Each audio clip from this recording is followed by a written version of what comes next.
Кечээ 10-июлда Түштүк Африканын Йоханнесбург шаарында кар жаады. Бул тууралуу чет элдик басылмалар жазып чыкты. Маалым болгондой, кар Йоханнесбург шаарынан сырткары чыгыш Кейп, Гаутенг аймактарында да жааган. Аталган өлкөнүн метеорологиялык кызматы BBC басылмасына билдиргендей, кардын жаашы олуттуу көйгөйлөрдү жараткан эмес. Ал эми бийлик өкүлдөрү тургундарга жылуу кийинүүнү эскертип, кардын эришине бир жумадай убакыт кетерин билдирген. Ошондой эле фермерлерге мал жандыктар үчүн ылайыктуу жайларды табуу сунушталган. Белгилеп кетсек, июль айы Түштүк жарым шарында кыш мезгилине туура келет. Бирок аталган аймакта соңку ирет мындан 10 жыл мурун кар жааган болчу. Түркия Швециянын НАТОго кириши тууралуу протоколу мүмкүн болушунча тез арада өткөрүп берүүгө макул болду. Бул тууралуу чет элдик басылмалар жазып чыгышты. Маалым болгондой, Альянстын башкы катчысы Йенс Столтенберг НАТОго кошулуу чечимин Эрдоган менен Швециянын премьер-министри Ульф Кристерсон менен жолугушуусунан кийин кабылдаганын айтты. Бул НАТОдагы бардык союздаштарды күчтүүрөөк жана коопсуз кылган тарыхый кадам, деди Столтенберг.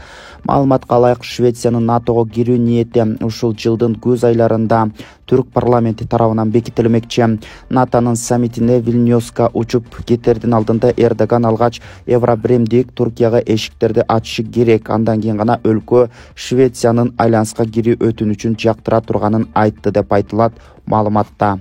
Бишкектеги мектептердин биринде мугалимдин жансыз денеси табылды. Бул тууралуу бүгүн 11-июлда Октябрь райондук ички иштер бөлүмүнөн кабарлашты. Милициянын алдын ала маалыматына караганда 1986-жылы туулган эркек жаран өз жанын кыйган.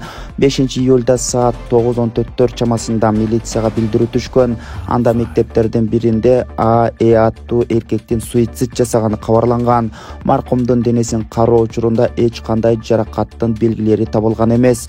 Бул факты каттуу алынып, тергөөгө чейинки текшерүү иштери башталды. Өлүмдүн себебин аныктоо үчүн соттук медициналык экспертиза дайындалды деп билдиришти милициядан.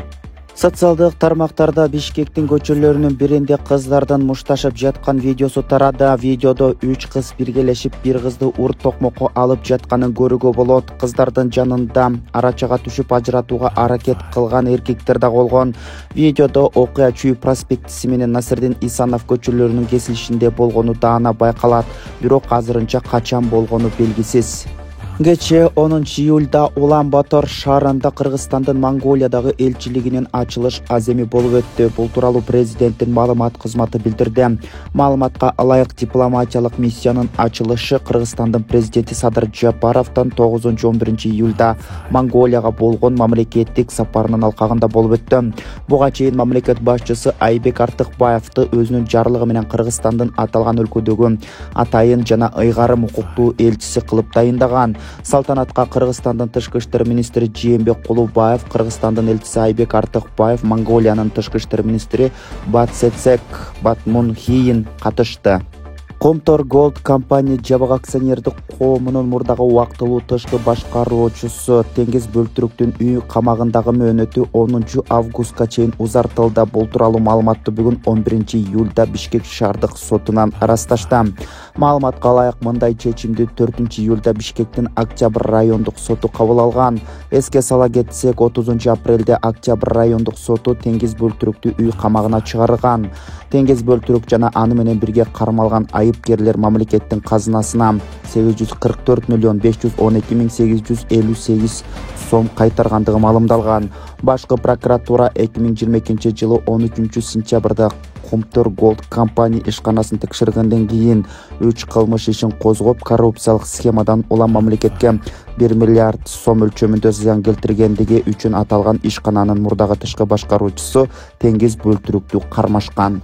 Урматтуу мекендештер, сиз чек арага ишеничтүү барууну, чекирди чыкты жазап таза документ менен жүрүүнү кааласаңыз, анда ишеничтүү айдоочу Мухиддин кызматта. Ортомчусуз стаканса чек арага өз алып кирип алып чыгат. Заманбап комфорт машинада жылуу жумшак барып келесиз. Ак кеме же Москвардан келдим десеңиз, бекер кара тизмеден текшерип документке жардам берет. 24 саат WhatsApp жана байланыш +8 926 213 0060 +8 965 402 93 Мухиддин.